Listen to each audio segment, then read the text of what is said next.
Thank you for joining us today and the EIX, or Entrepreneur and Innovation Exchange interview. EIX is an online portal and resource for aspiring entrepreneurs, students, existing entrepreneurs, and professors.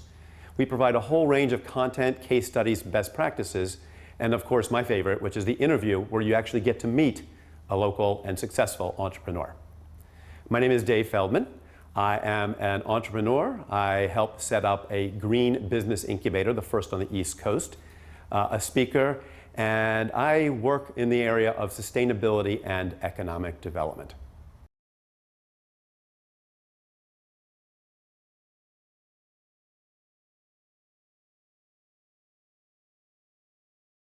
Thank you for joining us today for our next episode of Entrepreneur and Innovation Exchange, The Sustainable Entrepreneur. Today we have a speaker, our interviewee, Scott Nash, who is the founder and CEO of Mom's Organic Market. I've known Scott for a number of years and watched his business grow into one of the most amazing organic markets in the DC and actually even beyond region. Scott started his business in 1987, like so many entrepreneurs, in his mother's garage. I don't know about mother's garage, but in a garage. And Scott now is on a path for growing into a number of new markets and has a great story to tell. Thank you and welcome, Scott, to our program today. Thank you, Dave. Scott, the discussion we've been having today for EIX, Entrepreneur and Innovation Exchange, is really about entrepreneurship and what makes a strong entrepreneur. How does one grow and start up a business? Mm-hmm. And you have a wonderful story to tell. When did you start becoming an entrepreneur? When did you actually know that you were an entrepreneur? Well, there's a lot of studies that talk about what makes an entrepreneur. They've done psychological profiles of entrepreneurs, and they say it's sort of right in line with that of a juvenile delinquent. And actually a lot of entrepreneurs were juvenile delinquents when they were growing up, and This is certainly encouraging for future entrepreneurs. Yeah, that's right. So, I think that being an entrepreneur is largely a personality trait. It's probably a personality trait to be a lawyer or an engineer as well. So I feel like I've been kind of hardwired to be an entrepreneur. I've never liked authority, and I've always been unemployable. And so I think these are kind of the traits of being an entrepreneur. So anyway, I remember walking into retail establishments when I was a teenager wondering, like, how does this happen? And thinking that it would never happen to me. Like, this is just for really wealthy people and their ventures. So I think I discovered that I wanted to be an entrepreneur pretty much when I knew I was not a good employee. I thought every boss I had was an idiot, and I was always looking for a way to strike out on my own because I was pretty sure I could do it better than my bosses could do it. So is there a particular situation or instance that helped you realize that you were an entrepreneur and that you wanted to do something on your own? Well, Or it was just an aggregation of meeting people that didn't want to bring you on board? Well, I've always been a bit of an unconventional thinker, and I've never liked authority. And I think when I dropped out of college, that at least forced me to think like, okay, you better be an entrepreneur now, or let's give this a try. My mom's was my second venture. I tried to do an omelet catering company first, and that didn't work. My passion really wasn't in it. So, in my early 20s, right around maybe a year before I started my company, when I was 22, did I start to realize that maybe I should try entrepreneurialism. Yeah. It's funny, a number of entrepreneurs have gone through an experience where they started one business and it either wasn't what they liked or mm-hmm. it didn't succeed, mm-hmm. and they came back and learned from that. Did you learn some specific lessons from your first endeavor that kind of pointed you in a different direction, maybe just about passion or even about just the technical skills? No, not, in retrospect I can see why I failed, but it's not like I had this failure and then that changed me so that I could be a success. The reason why I just didn't succeed in my first venture was that I didn't really own it. It felt like organic foods was my, it's just something. The omelet thing, I was trying to kind of copy somebody just because I could do it better. But getting into organic foods was just much more exciting to me. It's more my passion. And like I said, it was kind of more of an original idea. Talk about owning it, because Moms is a very successful organization right now. And in 1987, you're looking at quite a few years behind you on that. You obviously own it. What does it mean to own a business? What does it mean to own a business? Well, there is, it all blends together, like my life out, at home or vacation or at work. It's all just kind of one blur, and I don't mind that. The reason why I don't mind it is because it's so easy. I've never felt like, oh, geez, I don't feel like going into work today. I've never considered, quote, calling in sick. I feel like my job is easier than almost everyone else's jobs. Even though my job is kind of big. So owning it to me is like living and breathing it. That's good. Yeah, I think we hear a lot about entrepreneurs that need to put in, 24/7, and it becomes what they do, and it becomes their lives in many ways. And it's, It wasn't. And when I started, I remember a couple weeks I worked 40-hour days. Honest to God, I'd get up at 8 in the morning and go to bed the following at midnight. The following day at midnight. It was really, quote, hard, but it's an adrenaline rush, and so growth is very exciting, and you're doing it. It's your own thing. So it never felt like work ever. It just felt like a passion, and I never ever didn't feel like going to work. So that's really easy. That's good. So Mom started back in 1987. Kind of walk us through the timeline of how it started and how you decided to grow it. Yeah. What were some of the things that you had to overcome in order to grow your business? And give us kind of the short snapshot of how you got from there to where you are right now. Well, I kind of backed into this in 1987. Life is random, and some random things happened that maybe if they hadn't have happened, I'd be living a completely different life right now. So we got into it randomly, doing home delivery and then mail order, and then we opened up to the public. To give you an idea, I did start out in my mother's garage. I was 22. I didn't know anything about running a business, but I had good standards on creating a value to the customer. And to give you an idea of how slowly, we grew, it took us 9 years to get to $1 million in annual revenues. So, and so it was, but we were still growing at double-digit growth every year. But that just goes to show you how small we started and how organically my company really grew. Now we're about 150 million a year with 1,000 employees. So it keeps on growing at double digits, but it started so small.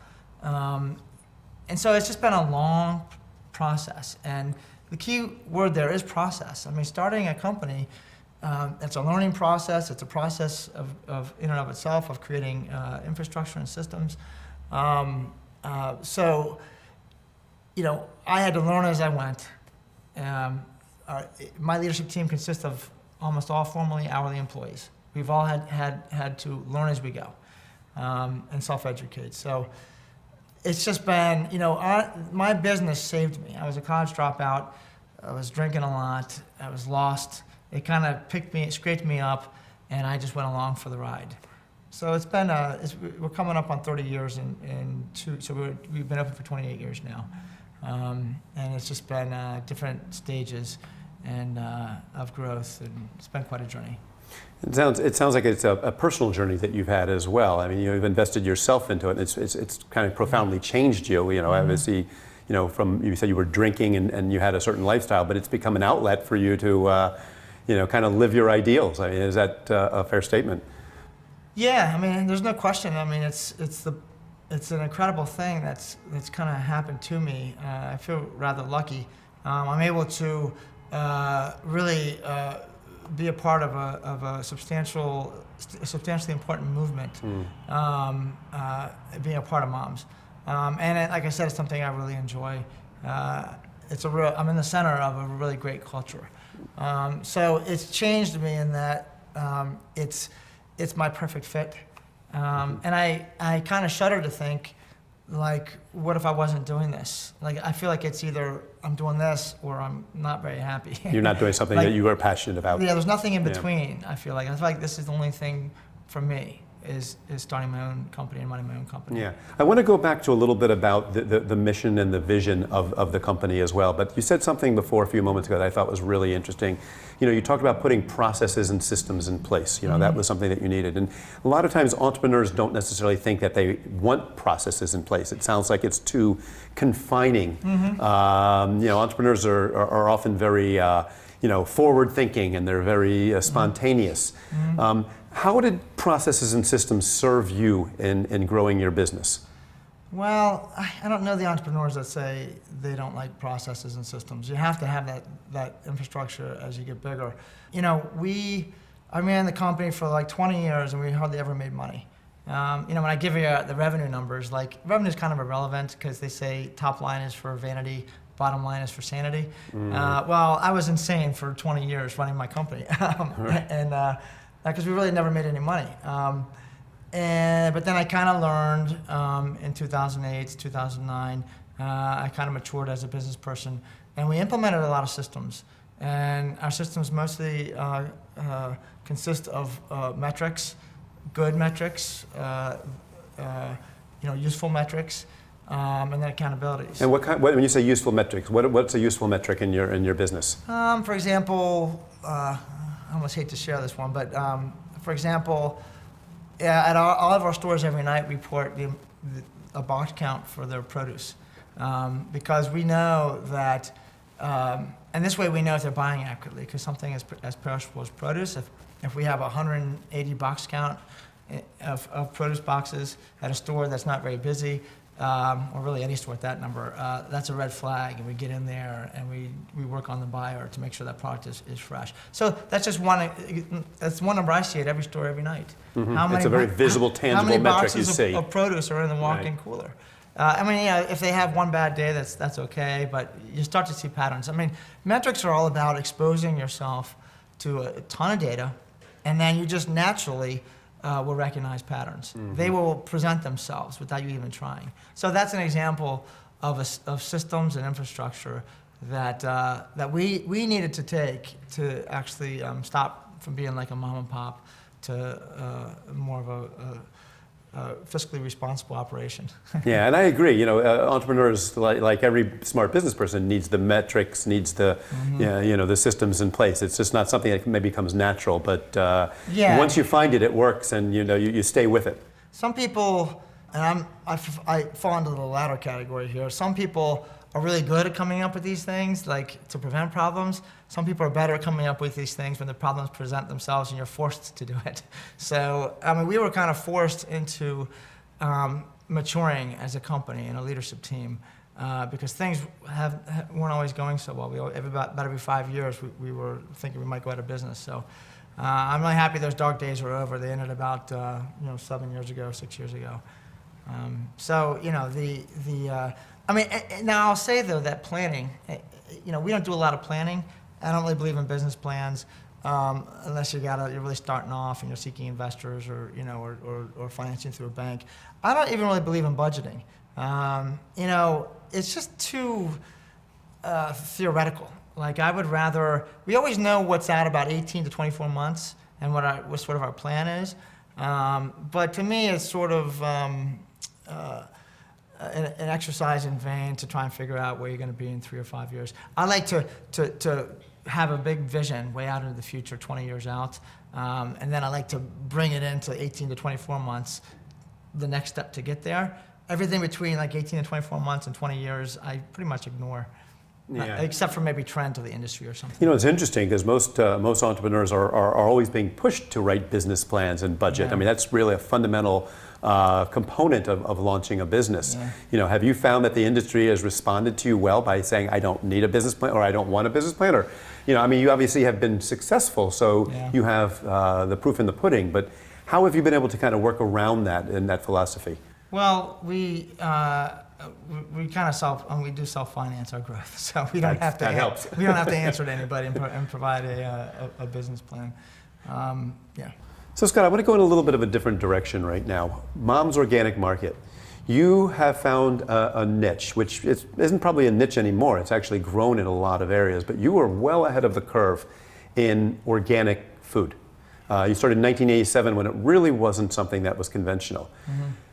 Share a little bit about what your experience was being ahead of the curve, and also being an entrepreneur who believed in something so strongly, because that is, from what I understand, your passion, mm-hmm. And how you've been able to grow a business around a particular area that actually is a lot more mainstream now than it once was. Yeah. Yeah, I remember going in front of an investor, I don't know, 10 years ago, 8 years ago. And I remember saying, like, one day organic foods will be everywhere. He says, I don't believe that, and so we won't be investing. I don't think I was qualified to take his money at the time, so it's probably a good thing that he didn't invest in us. But I was brought up in a very unconventional household.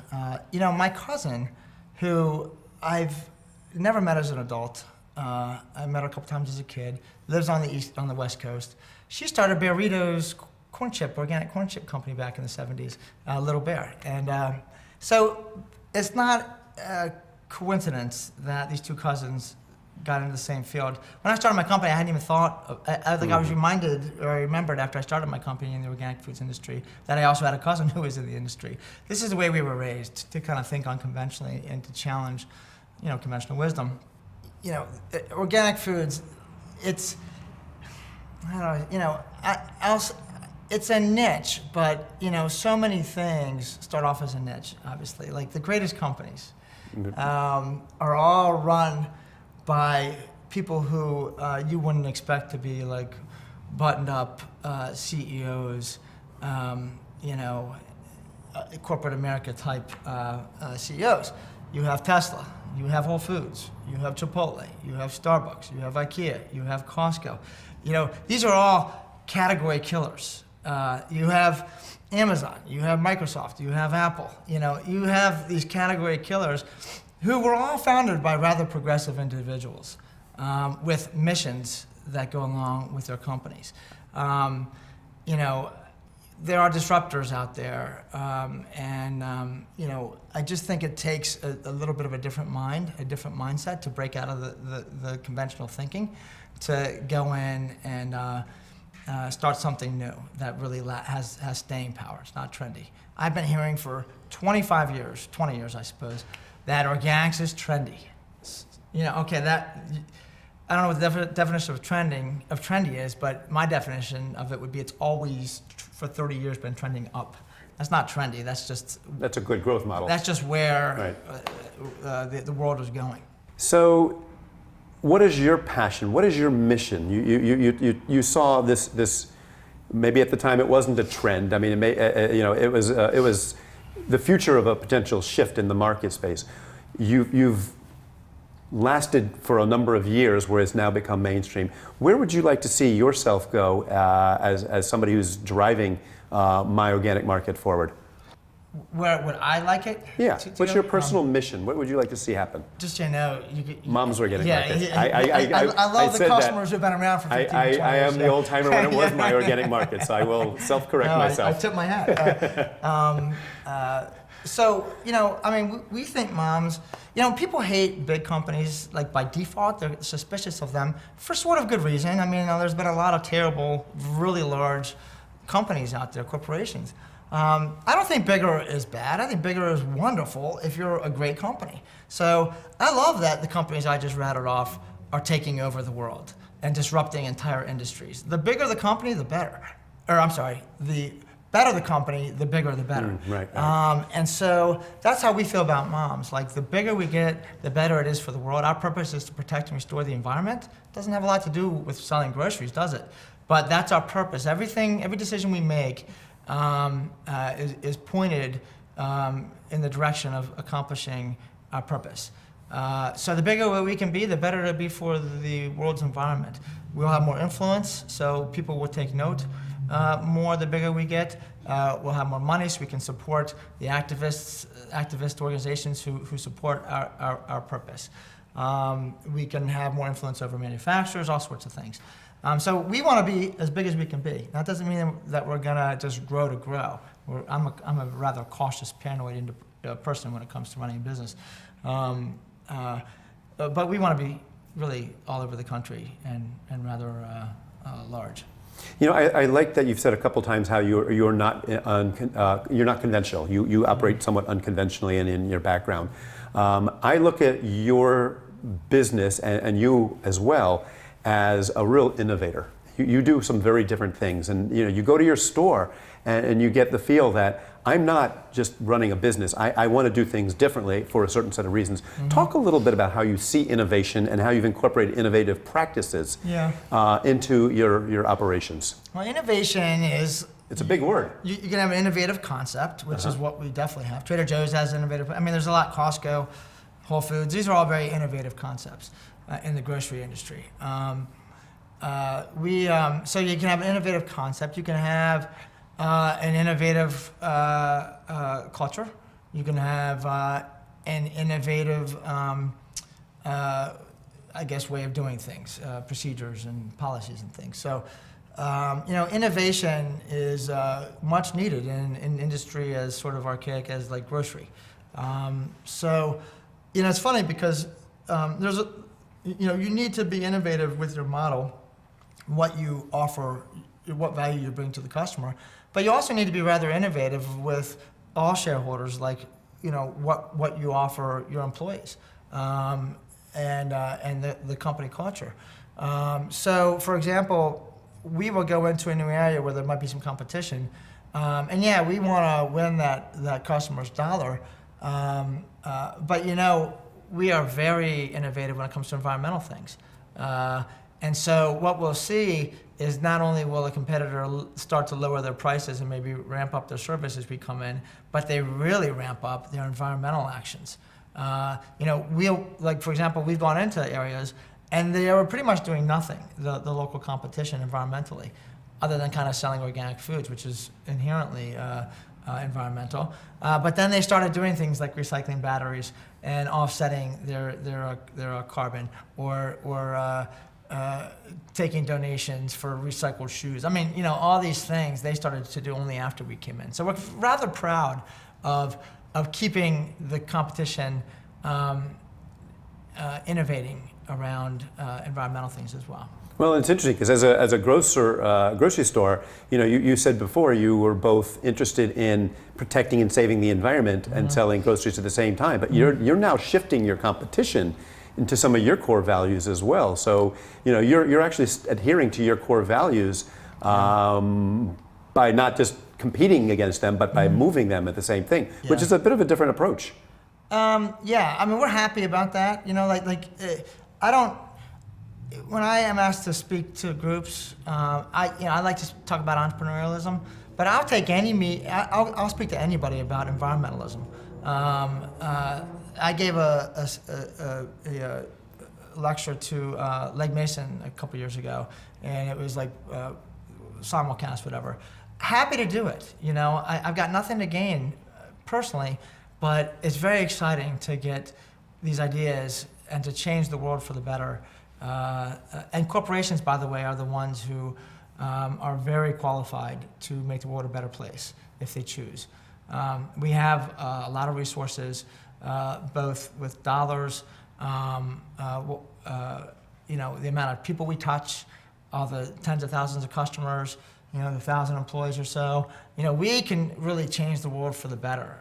We actually have a lot of, I think, responsibility to make the world a better place because we have the ability to make it a better place. And the CEOs and corporations of most companies don't understand, by the way, that this helps their bottom line. Having a company with a social mission really helps your brand, and it helps, which helps customer loyalty. It helps retention of new employees. It helps recruiting of new employees. It helps with your publicity. There's a million reasons to do good at your company, and you can't sit there and tangibly say, when I do this, I make this amount of money when you're doing social mission work. But these companies that do it are wildly successful. You know, it's interesting because you talk about the social mission. At one time, I would think that companies thought that was a burden, that was something Yes. that they had to do extra right now. Yeah, But yeah. now employees want to work for companies that are Right. mission-based. Customers are becoming much more knowledgeable about products they're looking to buy. And in other words, along supply chains, you know, you're starting to see other partners that are providing this. So you're part of a bigger picture in that shift. I mean, is that something that you see as, it's not certainly what drives you, but it's certainly a good thing that's happening right now. Yeah, it is a good thing that's happening. It's this conscious capitalism movement. It's really beginning to take hold. And I will say that I try and convince people to do things and they don't. I mean, they're just for lack of a better word, I guess, small-minded or short-sighted. Like they just can't, or they're just too afraid. But again, if you look at the greatest companies around, I mean, the evidence is overwhelming and you can't fake it. You know, you can't sit there and say, hey, I'm going to be green and put a recycling in the corner. You know, you really have to have passion around it and live and breathe your purpose or mission of your company, or people will sniff out the inauthenticity pretty quickly. I want to go in a little bit of a different direction right now. You've said, your first 10 years you hit your first, I think it was 9 years before you hit your first million. Yeah. You're almost 30 now, so you've obviously ramped up. You're coming up, is it 150 million?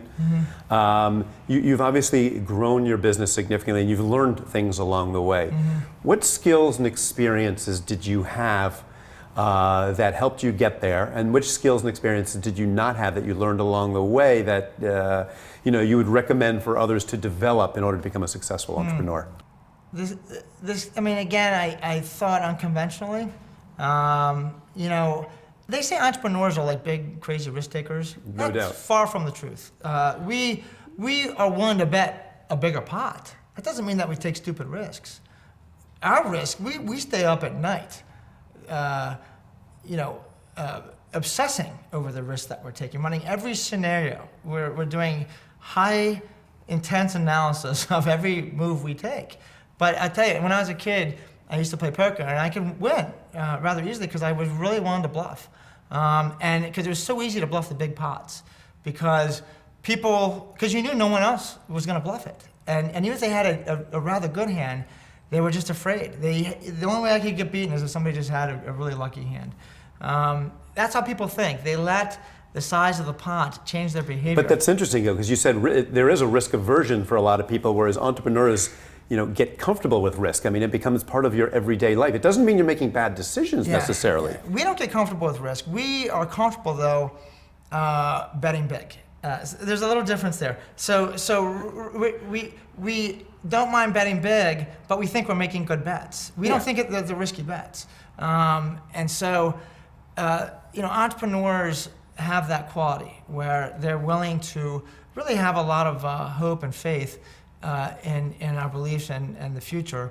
And so we will roll with something. We'll quit a job, or we'll drop out of college, or we'll invest I ran up my personal credit cards because I really believed. And a lot of people would never do that. A lot of people wouldn't even invest anything in their own venture because they'd be afraid of losing. There's the view of like scarcity, I'm scared, or abundance, I'm hopeful. And so I think, an entrepreneur has to be rather hopeful and have the abundance mindset. It's inherent to us, or we wouldn't be starting companies. So that's a pretty major trait or skill that an entrepreneur must have. And then I'd say that I learned quite a bit in delegating.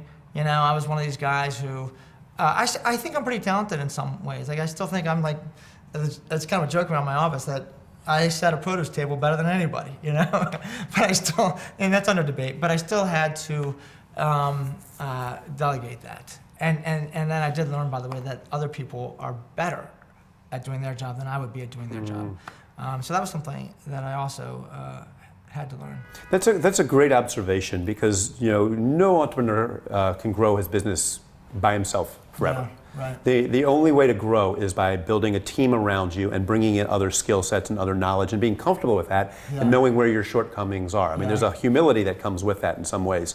Talk a little bit about your management style and what you envision in your team. And you know, I've shopped at Mom's many a times. You have a wonderful culture. There, people are very loyal. So you've brought something into your culture that make people very proud of the organization that you've created. What exactly is that, and how did you grow that? Well, there's a lot of factors. I mean, one of them is our purpose and our social mission, but also, you know, we pay well.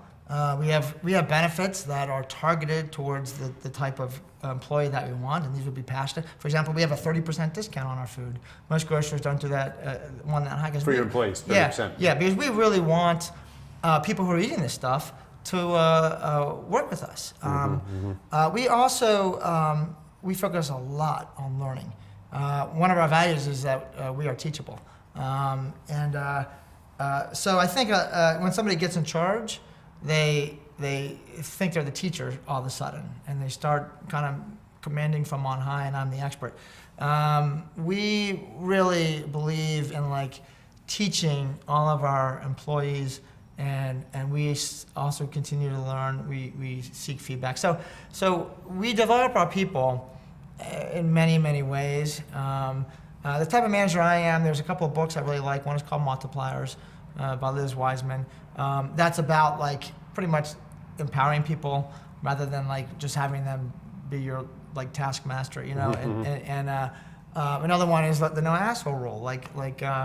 That's a very good book. I remember reading that book and like I turned red because I was like, oh my God, like there's a pretty big position in my company and the person's an asshole, and you know they're managing people. I gotta get rid of this person, and I did. Right. So you know, we make sure that you know, we have accountabilities. We have a lot of review systems that are targeted towards like our values or having the right people on the bus, as everybody says. So there's so much that we do to.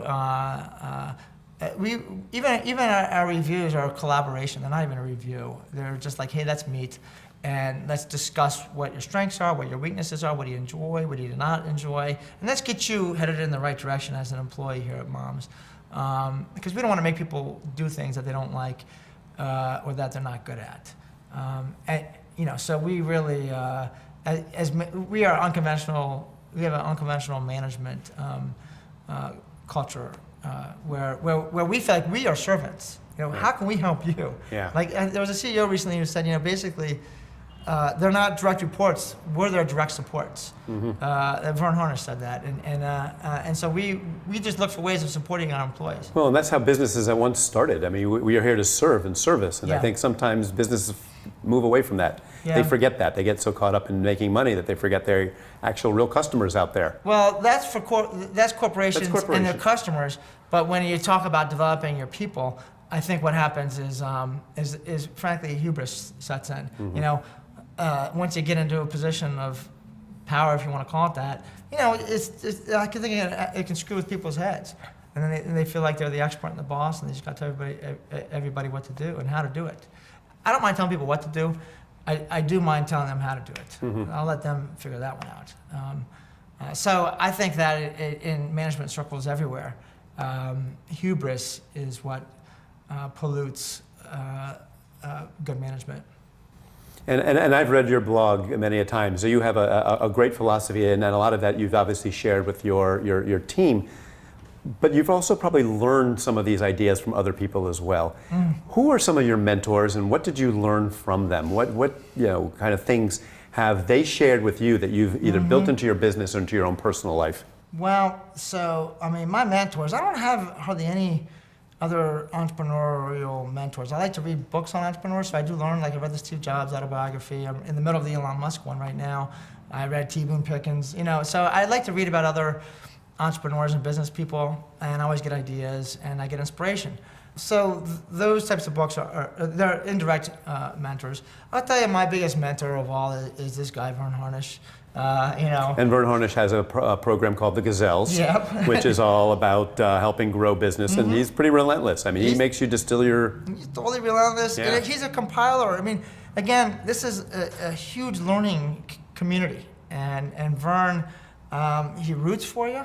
he just bombards the hell out of you with a whole bunch of information, and if you're open to it, it's just going to sink in through osmosis, and it really, through the years, I mean, I'm going to sound like I'm worshiping a fake god here, but without that guy, I think I'd still be stuck in mom and pop ville, because he's really turned me on to some books.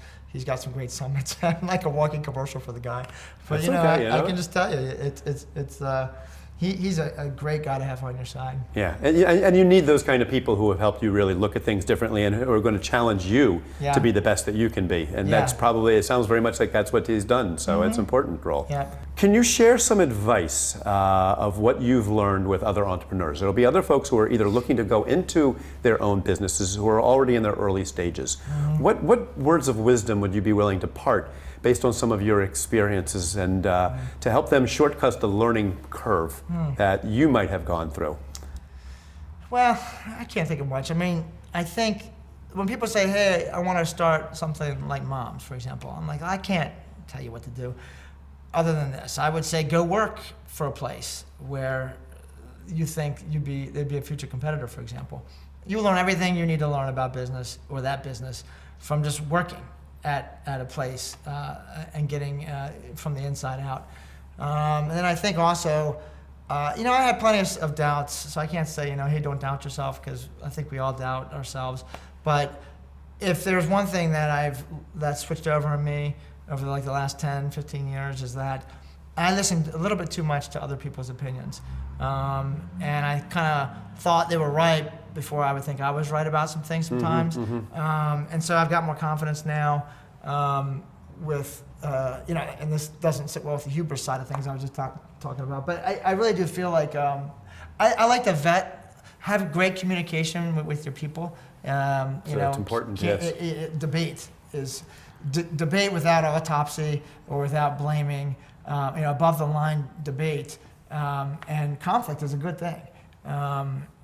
So I would just, these are the things that I feel like let me move Moms in the right direction, like great communication and really being teachable. So any last thoughts that you want to share for folks who are wanting to start a business, any ideas and kind of words of just leadership? Well, I'll say, I think I touched on this a little bit earlier, was that, growing a business is a process, not an event. Like, I think a lot of people are like, and you see this in big corporations, like in my industry, you take Tesco, that launched Fresh and Easy here on the West Coast, and they did it with great hubris. Jim Collins' book talks about hubris. It's one of the reasons how the mighty fall. And so Tesco was like Exhibit A. Like, we're a multi-billion-dollar company in Europe. We're gonna splash into the U.S. and with 300 stores and a 200,000 square foot distribution chain. Hey, how about Tesco? You open up 3 stores and see how they do. You know what I mean? And even Whole Foods is doing this a little bit with 365. Like, why don't you guys try testing one before you announce like you're rolling this puppy out and you're signing all these leases, and test it quietly. I know you're public, but test it quietly. I think that I would just remember it's a process, not an event. Business. Start as small as you can and ease in and do a lot of testing, rather than I'm launching this huge venture now.